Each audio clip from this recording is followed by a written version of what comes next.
Alrighty, hello. We're here at the Library of O'Hara with Professor Donuts, winner of the 2026 ProPlayGames Store Regional, located in Miami, Florida. Tell us about your weekend. So the deck I played was Penelope this weekend. I've been very excited about the deck coming out. I was a huge yellow Enel fan when that deck came out, and then I've always just, after multiple bans hitting the deck, it just died. So I've been waiting for another Enel leader more because I like the character than the decks. And then they gave us a deck that kind of does everything. So this weekend I got to not only win PPG's Store Regional, but I got a case tourney win on the Friday beforehand. And the deck kind of just feels like it could do anything. As long as you play your cards physically right, like your deck can kind of get out of like any situation you want, whether it's like removing characters or freezing them or getting a lot of swings in. Like your deck can kind of do whatever you want to get out of certain situations, and almost kind of feels like you're playing God. Alrighty, can you tell us about your deck for Purple Enel? Yeah, so obviously one Enel leader, crucial to the deck. And then for starting us off with our 1-drops, I play 4 Ohm. All of our 1-drops say on play Dawn -1, draw a card, but they all do a little secondary effect as well. So Ohms is he gets to, when he swings, he reduces power by 1,000, which can either line you up for really cool combos or just genuinely be very strong into trading in the board. Like a lot of 6K bodies are not as scary if they're 5K defensively. After Ohms, we played 4 Shura this weekend. This is different from at least what I think the meta is right now. I believe a lot of people are on pudding or, a ratio of the two. I was expecting Blackbeard at least once or twice this weekend, so I wanted to make sure that I didn't lose to the stinky guy. The deck's popular down here in Florida in terms of the players that have historically played it, and it's getting a small resurgence because of the amount of yellow. So I was expecting a little bit of Blackbeard, but I never came through it, and kind of felt weird, but the card still gives you a lot of lines in the 5K leaders, but it's bad in the Nami. Like, it's just really bad in the Nami, so a lot of people cut it for pudding because you would rather just be able to search key events or physical 2Ks than a shit rush body. My favorite card in the deck now, 1 cost Satori. Possibly the most overtuned card I've ever seen. And his, when attacking, is he allows you to look at the top of your deck and see 2 cards. Now, when we think about how this interacts with the lines you're able to do, if you play a Satori on 1 Dawn, your turn 2, you have 2 Dawn, and you can go leader ability, gain a 3rd active, put 3 under Satori, swing 5, and you get to see 2 cards. There's times where I've seen Porche and Dog in the stack, and we can use Dawn minus events to draw both those cards and play them on curve. So like, I want to say at least, 4 times this weekend out of, I want to say, my 11 games I played in tourney, Satori started the game by just saying, here's the game on turn 2. Here it is. Just draw it. And then overall, just consistency later in the game, always helpful. Another good thing is because I do play Porche, if I do already have the combo, sometimes we'll just play the same line, swing the Satori, see if there's a Porche target. If there's no Porche target, we bottom the stack and go see 5 new cards and hope we can stay hand neutral. Just think the card has a lot of versatility. Card's by far the best card in the deck, besides 1 spell. But this is by far my favorite card. It just allows me to constantly play my toolbox style that I like and still have the consistency factor because I can see anything. All right, let's talk about the dog. Some people want this card banned. I'm sorry, I had to laugh about one. I mean, like, what can I say? It's like if your deck doesn't have Zeus or like a really strong 4-Dawn answer to this, like it's a ton of pressure. 9 at life, while possibly removing a blocker that your opponent played, putting 4 life leaders down to 2. If they took the first swing of the game, they're down to 1. So like, I know some lists cut this card, but I think if you don't have the dog, you're relying too much on the control aspect that this deck can have. And if you wanted to just do that, bro, just go to extended, play Lucci, bro. Go do that if you want to play control that bad. Dog's broken, does too much. Round 1 of my case tournament, I played against Adofi. Dog went through twice. Put him to 1 on turn 4. Or put him to 0 on turn 4. He didn't have a baby 5, died the next turn. Rest in peace. But this card being able to be played off Porche is an issue. The card itself, like if you just tap 3-4, it's not that much pressure, but coming off of Porche is a big issue. Next, we play for Porche. This card, at least in my build, I want to see all 4 copies of this card. I know there's a huge debate between players right now when it comes to Porche, Reiju, and all these other different cards you can play.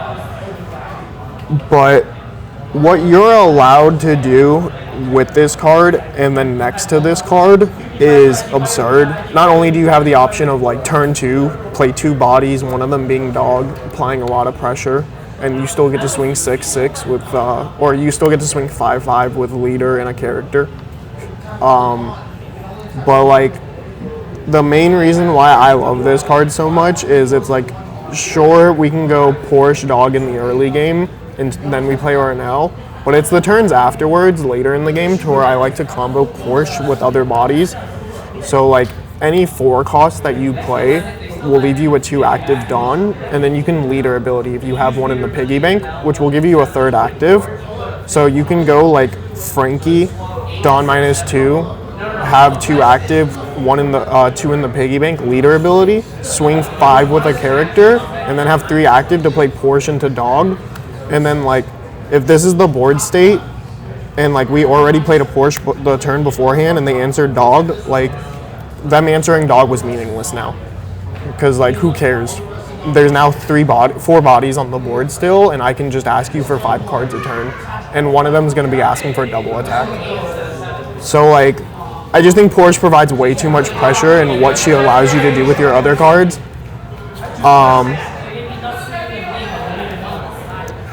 And then not only can she play dog, but she can play all your 1-drops, which help you just establish other utility effects. Whether you need stuff like Satori, or even playing Ashura.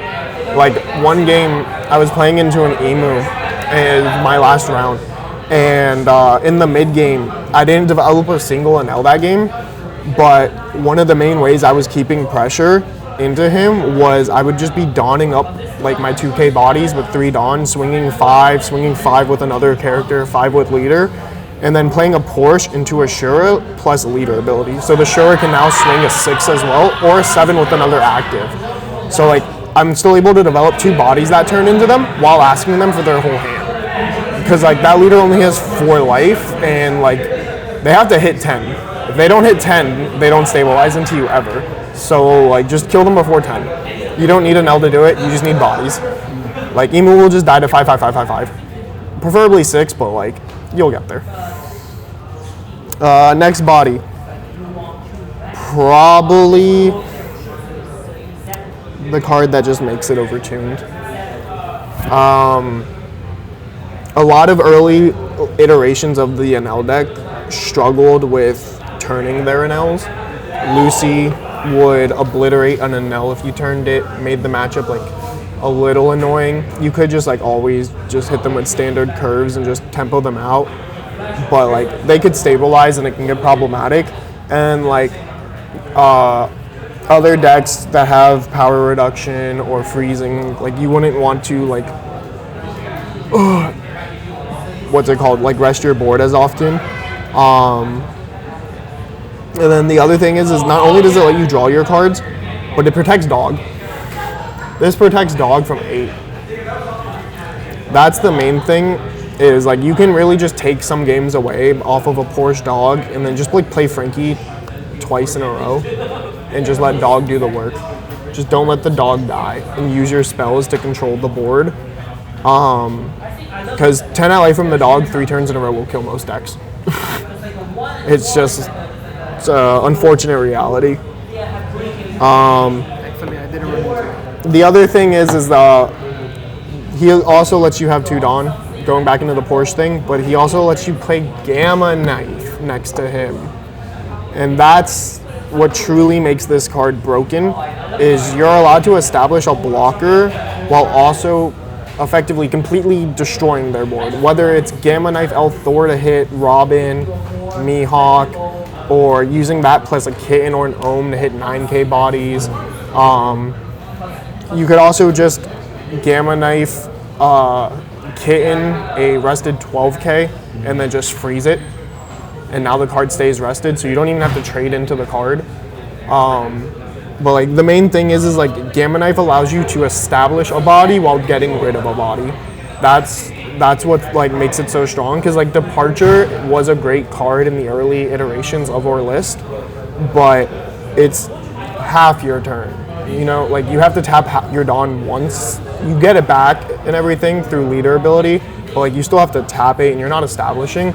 So like Frankie plus Gamma Knife fixed that problem. You're still getting rid of a body and you're still establishing one. And then it has blocker tag, so you protect the cards you want to keep on the board.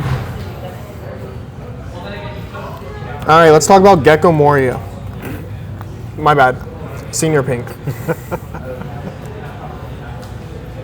You should not be allowed to grab events from your grave in this deck. You having access to 2 more copies of any spell you need for a certain matchup, I think is just very valuable. There was a few games to where my Porsche's bottom decked multiple freeze spells or other important spells I need for those specific matchups they were in. But like as long as I saw one of those spells and I drew a pink or 2, I saw that card multiple times. Like I played I can't remember what game it was. I into Croc, a friend of mine actually. All I did was play pink 3 turns in a row and just did Gamma Knife, Mama Rogan, Elf Thor combos and just never let him establish board while I'm still pushing his whole face in. And then like, because that was just recycling Gamma Knife, Elf Thor, and Mama Rogan, the turn he went to go play down the Nightmare Luffy, it just got departured Elf Thored and he became a 5k leader and died. This gives you too much versatility. They did not play test this card. When they made this deck, they did not play test this card. This card is broken. I don't know how the West did not, or right? The East did not find out about this, because like this card lets you just do too much. It also fixes your low rolls. Like the fact that you're allowed to draw 1 Mama Rogan and play it 3 times while just drawing the bodies is so strong. Next, my Enels. I play 1 blocker Enel. This card, I have such a love and hate for this card. This card doesn't do anything ever until the turn it is to end the game. Or occasionally when your opponent goes down to 0 board, you can just pitch a card and say this is a 5k counter card because it's a 10k blocker. So like the pitch 1, if they only have 1 swing, I can pitch a pink for my blocker and say this pink was 5k counter this turn. Just rest the blocker. This card, when you go for lethal though, is the best card in the deck. It's not close. This card is not once per turn. So the reason why this card is the best card for your lethal is because it's not once per turn. It does not matter what your hand is. When you go for lethal, you are allowed to just go 6 Dawn on your leader and just go 11 at leader. Whatever your board state is, you're allowed to go as many Enels besides the last one at leader Dawn minus all your Dawn, regardless of your hand, and then stack it onto another character, which provides for very strong lethals, even when you have no cards in hand, because the fact that you're able to reuse Dawn while swinging is just, it's not balanced. You might have 6 Dawn, but you have 18. You have 18 Dawn in this deck for sure. It might say 6, but they lied to you. Now, let's talk about Secret Enel. This card is so strong and so much bait at the same time. This card is here more for consistency than anything, and to be the one beat stick you kind of need. Into the BY Nami matchup, this card is your god card. You need as many of these as possible to just continuously beat their head in. But other than like, this card allows you to search any card in your deck, which is such a strong effect, but you don't even have to reveal it. So like, the card provides not only just a unremovable 6/10 stat line while also searching you any card, but it also allows you to still use all your spells afterwards and then leader ability and gain it all back. It's an extremely strong card, and it provides a lot of tempo on 5 Dawn. Depending on board states and hand states, 9 times out of 10, I don't want to play this card again. The only time I'm playing this card a second time in a game is when I need to find a specific piece and I don't have ways of finding it guaranteed, and I can afford to tap out. Like if I'm looking for a certain spell for board state, I can just establish this, go looking for it, and work from there. But the lines of playing Gamma Knife and other spells just provide so much tempo, which is the only reason why I say this card is bait. The card is extremely strong, and I won't take that away from the card, but if you've seen what this deck is allowed to do with 6 active Dawn, you would agree that it's a waste to tap 6 on this card if you have everything in hand. Now, getting into the events, we play 4 Elthor. Elthor reads Dawn minus 1 for 0 Dawn. If your leader is Enel, you may grant a leader or character 1,000 power, then KO a 3K. So when we combo this card with cards like either Gamma Knife, or Divine Departure, or Ohm, we're allowed to hit a lot of bodies within the format. Sabo's very easy to hit, just with Divine Departure. You're allowed to just KO Robin for 2 Dawn, and you're allowed to still play cards like Frankie or Senor Pink in those same turns, so you're able to delete 8k bodies while still playing a body.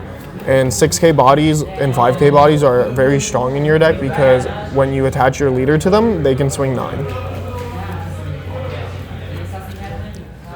Next, we play 1 Divine, but we actually play 3 because we play Senor Pink. So if I need 3 Divine Departures that game, I have 3 of them. I'll find it. My deck searches anything it needs to. I play 3 Gamma Knives. The reason why we play 3 Gamma Knives is because I sometimes need 5. So we play 3 in case we need 5. We have Senor Pink. This card is broken. You can play it next to 90% of the cards in your deck, and it deletes 80% of the meta right now. This card is not legal. I'm sick of Bandai like letting purple get carried on this card. Purple Luffy was only relevant because of this card. GP was only relevant because of this card, and now Enel is relevant because this card. Can we stop letting Gamma Knife be broken? This shit is retarded. Stop letting decks flip Dawn and let this spell be free. This shit is not legal. Alright, let's talk about a more fair spell. Kitten. Kitten is Dawn minus 1, cost 0, so it's not really more fair. But it only minuses 1 power, so it's a little more fair. But we draw a card. So Kitten provides us as a staple card mainly due to the fact that it has our natural 2k stat, 2k counter stat line that we want with our spells, and it protects our leader and or Enels. But this also allows us to combo with other cards to either remove or rest and freeze other bodies. Cards overall really strong. I'd say though around like 40% of the time it's just a draw one. Sometimes it says 2K if it's the last life. Next, the best spell in the game, Gum Gum Giant. My bad, Mamaragan. It's kind of the same thing though. I don't know why Usohachi and Gum Gum Giant had a kid. Why is that a thing? We're allowed to kind of just target any card we can get in range of 5K and rest it, and then it allows us to counter 1K counter and draw a card, which is very impactful for a deck that is very good at stealing tempo and holding on to it with its dear life.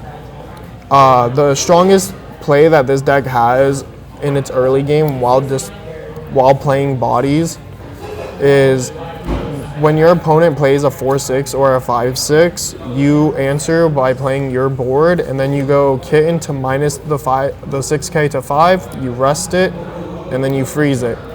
And while you did all of that for -4 Dawn, you drew 3 new cards to your hand, adding consistency to your overall game plan, and then you dealt with a threat for a turn.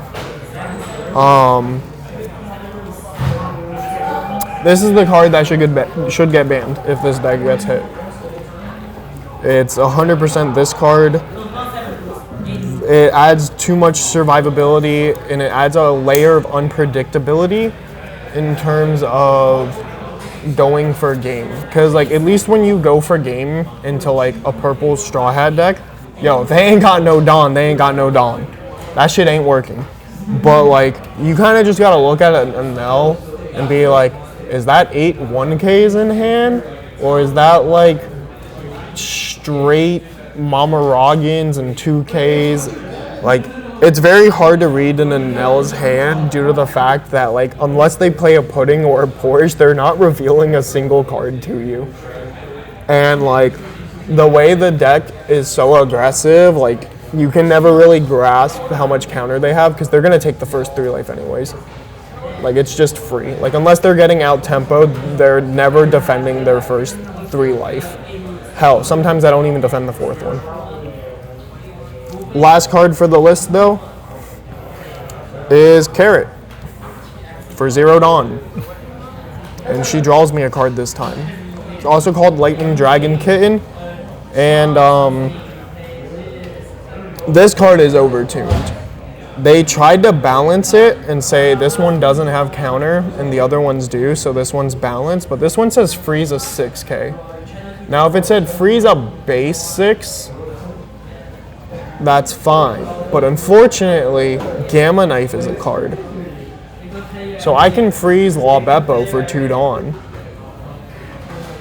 I could also just go after your 6Ks with the turn you play them with other combinations. It just provides a lot of utility, and then of course it draws you a card. So it's just like bodies you don't want to KO, like Nami or Cavendish, or like sometimes you don't want to swing at characters because you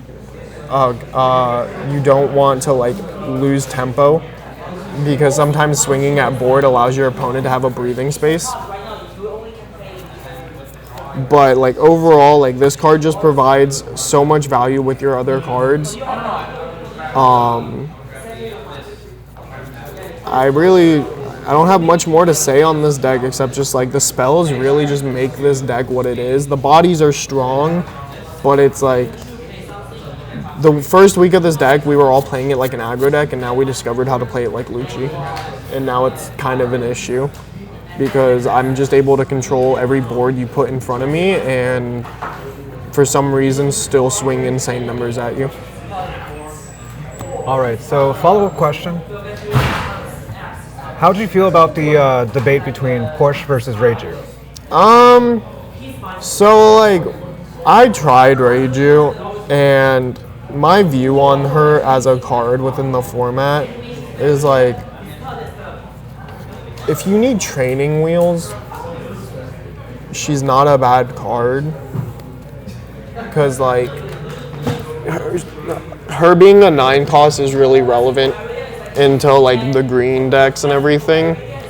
because it's all like anti-Luna, but like I don't like how she's a hard -1 from hand. The deck's very good at maintaining hand size.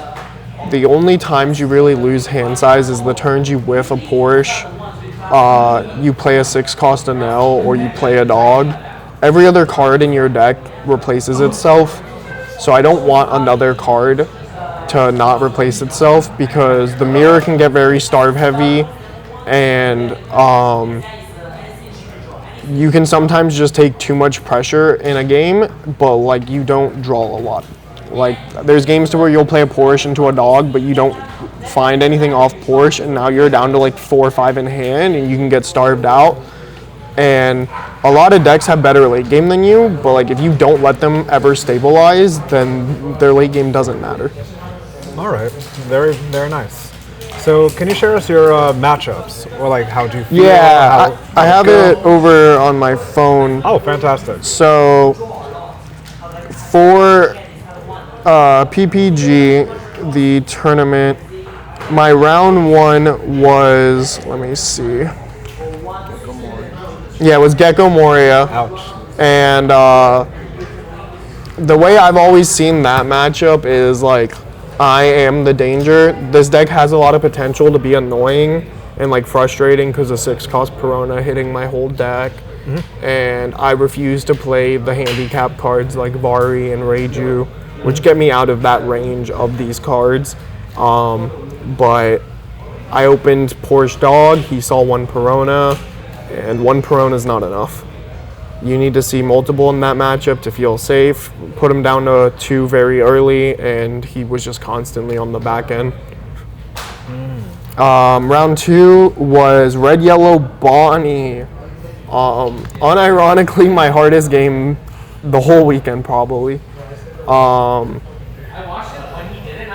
It was against a fellow teammate, but that matchup I could not draw an Enel.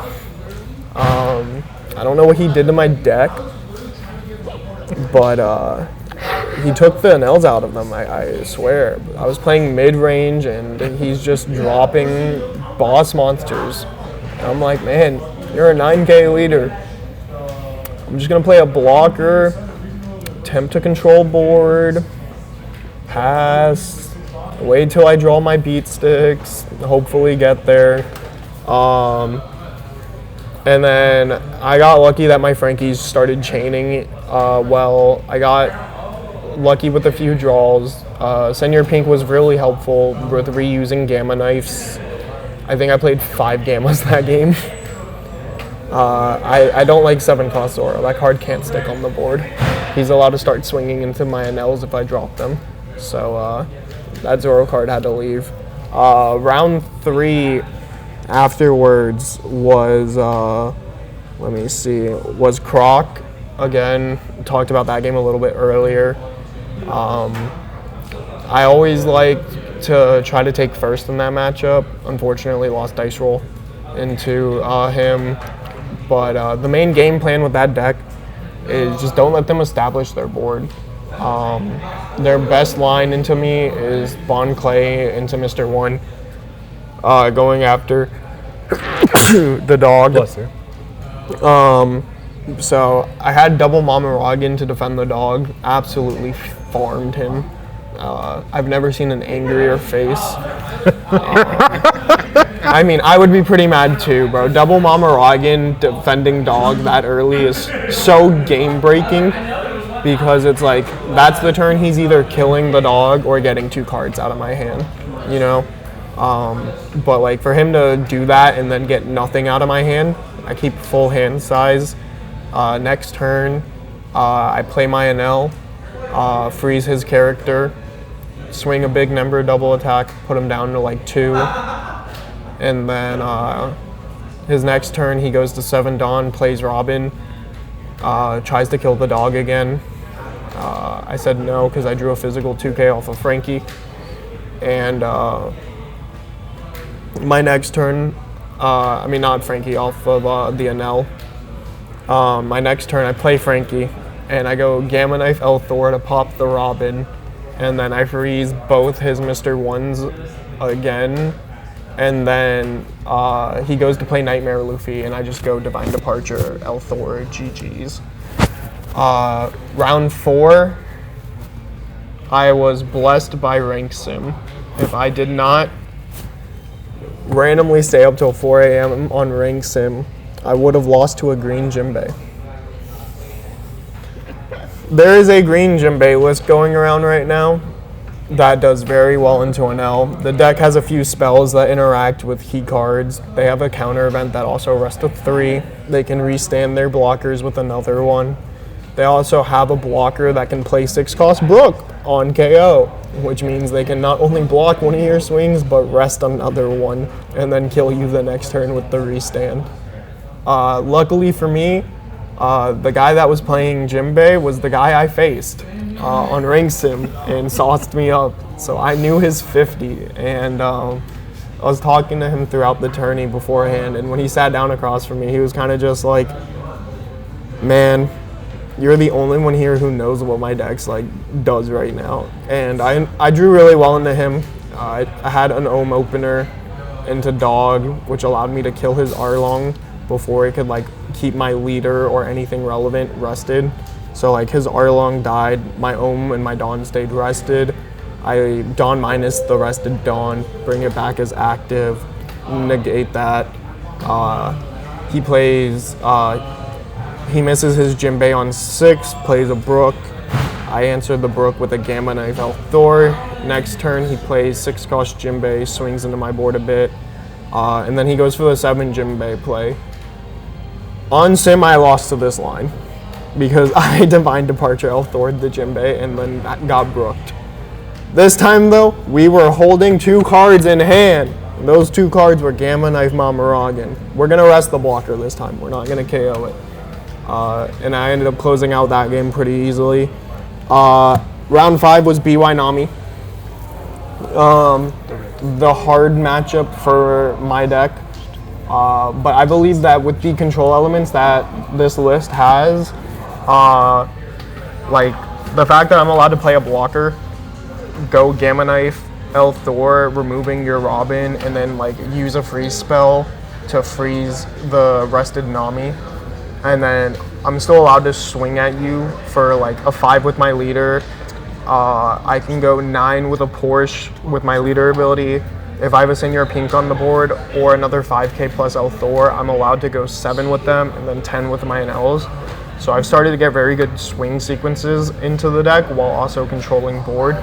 Matchup only really feels rough though if Perona's coming out of every life. If Perona's coming out of every life, bro, you're cooked. Just accept your fate. It is what it is, bro. Your board wasn't allowed to swing anyways. You didn't want to swing. You're not an aggro deck. We're attempting to play Lucci over here. But that game, I felt pretty good that game because my opponent draws for turn and then instantly goes, grabs his phone, takes a picture of his hand and says, "I'll show you after the game." So I was a big fan of that. He plays Hiyori on 2, draws a card. Apparently it was the 4th Moria out of his life to put Moria back in life. So I kind of got lucky there, but I've been doing really well into Nami overall. So I feel good about the matchup, but they could just hit you with a bunch of Peronas and Borsalinos, and it is what it is. You just lose. I don't think it's that bad though. They have to kind of high roll harder than you do to beat you. I feel nowadays because your deck can search and draw so much more than they do. They draw twice per turn and occasionally search, but my deck says search any card, and then also says draw 4 per turn, sometimes 5, maybe 6. So I have a better chance of seeing my pieces than they will. But triple Borsalino, pack it up. Last matchup, Emu. I didn't play a single Enel. I went Ohm on turn 1 on odds. Then I draw Porche off of it, and then I top deck Dog. And my opponent was kind of pissed at that point. And then like from that point on, all I did was just continuously play like Porches, Frankies, Senior Pinks. I didn't play less than 2 bodies per turn. Because like I wanted to make sure Emu was taking 3 swings per turn. Like if I'm not like able to establish an Enel this game because I'm not drawing one, then like I'm just gonna make sure that you're taking as many swings as possible, because like you have to defend your life. If you don't defend your life, you will die very fast. Your deck's not very like good at stabilizing unless like your opponent's deck just dies to a single Mars on curve. So I just constantly made sure there was a ton of bodies on board, swung a bunch of 6s into him. The dude called me the devil for swinging at him for so many 6s, because my line into him was 6, 6, 6, 6, 6, 6, and he's just like, yeah, bro, like you're just pushing it. And that matchup, he died on Adon. Like he played Workery on 4, Mars on 6, and he just died because those cards don't mean anything if you're taking 4 swings a turn. They just don't. And that was that tournament. My tournament for the case tournament on Friday was a smaller one. It was only like a 32-man tourney, but it was still like a good showing for the deck. Let me see if I can just pull up what happened real quick. Go through that quick. Yeah. Let me see. Alright, yeah, so let me where is this? Alright, yeah. Alright, so round 1 was Dofi. He died up really fast. The way you play that matchup is you just don't let them have a leader ability target. Turns out if you can't redirect to a target, you don't have a leader ability. Elthor is a god card. Gamma Knife's another god card. If they don't have a board, they don't have a leader ability, so they take this double attack for free. Also, fun fact, Dofi does not run 2Ks. He doesn't. He'll see 2 of them per game. Just swing 6. He's going to take it. After that was Ace. This poor gentleman read the dog for the first time. Oh no. Yeah. Round 3 was Lucy, and he's a friend of mine. And I go Porche into dog on my 3 Dawn, and then on my first 6 Dawn turn, instead of playing an Enel, I went Senior Pink Porche into a 1-drop, and he looked at me and he was just like, I really wished you just played a 6-drop this turn. Going wide is very, very strong. Round 4 and 5 was BY Nami for that tournament. And God bless Gamma Knife. Gamma Knife Elthor killing Robin. Those cards don't say draw a card, but when they KO Robin, they say draw 1. And that line is so much tempo. If you already have an Enel on board, if you were able to get first from them, you should have 2 Enels on board when this line happens. So if you're able to go down to like 2 life, KOing a Robin, having 2 big beat sticks, you should also have like another 5k on the board. Your swings that turn are like 5, 9, 10, 10. And like at that point of the game, like you're just asking for so much resources, and like your opponent has like realistically only 1 option next turn, and that's double Porcelino. If they don't double Porcelino, they just die. Like, but you know, sometimes they have it. They did not. So luckily we were able to pull through those games and walk out with 5 boxes. But overall, I would just say Bandai did not test the old cards when they made this leader, because it did not take long for the West right? West. Us? We're the West? Yeah. So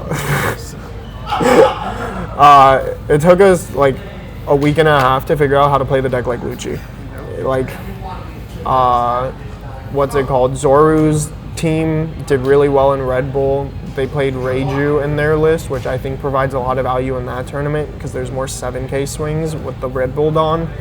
I think I'd probably play Reiju there as well, but like in the standard format where a single Dawn is very valuable in the mid game, I don't think I care to play Reiju.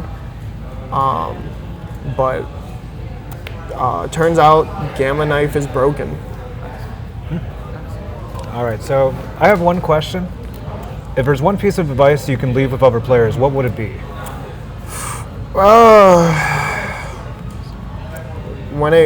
Like in general, or when it comes to this deck?